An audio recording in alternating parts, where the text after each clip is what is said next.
তো এখন আমাদের গ্রামের একটা সেই সিরিয়াস রাস্তা পার হইতেছি, দেখা যাক পার হইতে পারি না না পারি, আল্লাহ জানে। যে পানি সদরঘাট হয়ে গেছে এটা পুরো। তো পার অবশেষে পার হয়ে গেছি রিক্স নিয়ে। এদিকে দেখেন কি পরিস্থিতি, ধান সব ডুবে গেছে। একটা পার হয়েছি, সামনে আরেকটা রয়েছে, দেখেন কি পরিমাণ কাদা। এটা যে পার হবো কিভাবে ওইটাই ভাবতেছি, আল্লাহ যদি পড়ে যায় কোনো তাহলে তো সব শেষ। গিয়ার ওয়ানে দিয়ে বিসমিল্লাহ, আল্লাহু আকবার। এরে এখন গেলে হয় বুনবাড়ি। দেখেন কি কাদা, এই বুনবাড়ি যে যায়। রে রাহুল রে, নামা লাগবে রে। ওই রাহুল পাথর থাক, ঠেলা দেয় না। এদিকে আসি, জীবনের ভুল করি ফেলাইছি এদিকে। ধরেক ধরেক ধরেক ধরেক, নাহলে সেল কিবে। এ কুতি আসছি রে গাড়ি।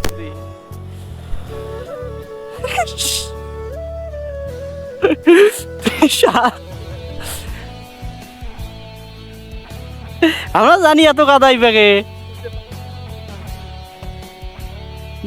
আল্লাহ,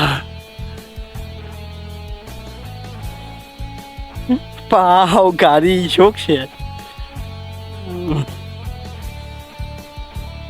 এটাই হলো বাংলাদেশ। রাস্তাটা হলো মশমুরির এই দিক। তো আমি জানি না যে এই রাস্তায় এরকম কাদা, তাহলে ভুলেও রাস্তায় আসতাম না। তো মশমুরির যে বট গাছটা আছে, বট গাছের এই দিকে যে একটা চিকন সরু রাস্তা আছে কাঁচা, ওই রাস্তা হলো ওইটা।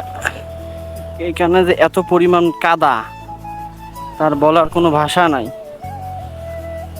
গাড়িটা যে কিরম করে পার করতেছি আমি নিজেও জানি না। একটু পর পর খালি কাদা, সামতায়। এরে আল্লাহ, এই জায়গায় পার করবো কিভাবে? এমন পরিমাণ কাদা দেখেন। গাড়ির সামন চাকা একদিক যায় তো পিছন চাকা আরেক দিক যায়।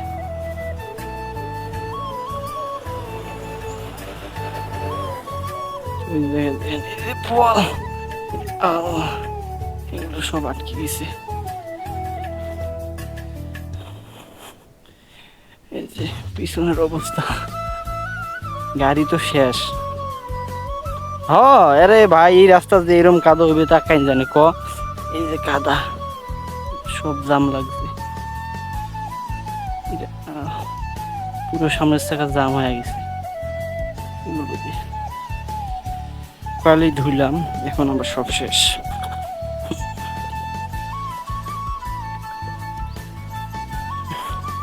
নাম্বার প্লেট অন্ধকার হয়ে গেছে। ঠলি ঠলি দিলে এই অবস্থা রাস্তার। আরো আইয়াও দেখি, তুই খালি টান দিয়ে ধরিস, ঠেলা দে। টলি নষ্ট হয়ে গেছে।